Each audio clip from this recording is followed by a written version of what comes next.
প্রতিটি ঈদুল আজহা মুসলমানের জন্য ত্যাগের শিক্ষা। কিন্তু আপনি কি জানেন,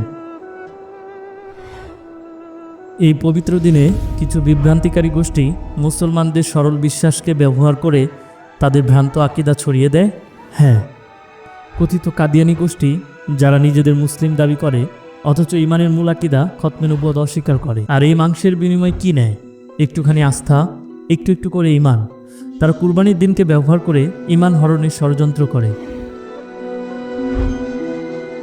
কাদিয়ানি থেকে ফিরে আসা মুসলিমদের থেকে জেনে নিন।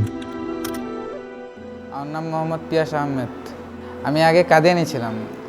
তো কাদিয়ানি মিথ্যা ধর্ম আমি ত্যাগ করে মুসলমান গ্রহণ করি।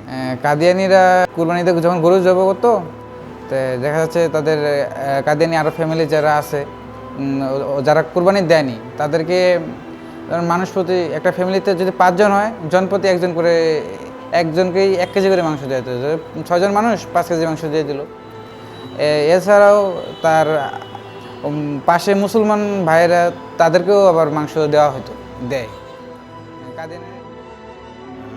কাদিয়ানিরা মানে আমাদের বাসায় আড়াই কেজি 3 কেজি কুরবানি মাংস দিত আর কি। যে সময় কাদিয়ানি ছিলাম আর কি।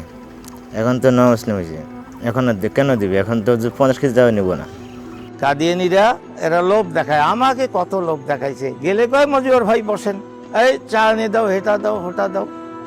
আসার সময় 200-500 টাকা দিয়ে দেয়। বলতো প্রতি শীতে 5 জন, যদি একটা কাদিয়ানির বাড়িতে 5 জন সদস্য থাকে 5টা দেয়, যদি 2 জন থাকে 2টা দেয়। প্রতি শীতে কম্বল দেয়।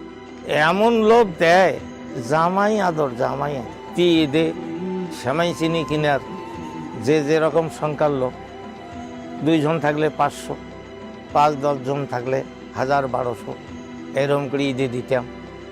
কোরবানির সময় 5 কেজি করে মাংস প্রতি বাড়িতে দিতাম। মুসলমানদের ইমান সংরক্ষণে তাই আপনার একটি গরু অথবা একটি ছাগল অথবা গরুর 1 সপ্তাহ মাংস দিয়ে অংশগ্রহণ করুন আমাদের সাথে। আসুন আমরা গোস্ত নয়, ইমান পৌঁছে দেই আমাদের মুসলমান ভাইয়ের ঘরে। আপনার একটি গরু পৌঁছে দিতে পারে হকের বার্তা। এবারের কুরবানি হোক শুধু গোস্ত নয়, হোক ইমান রক্ষার জন্য কুরবানি। সার্বিক যোগাযোগ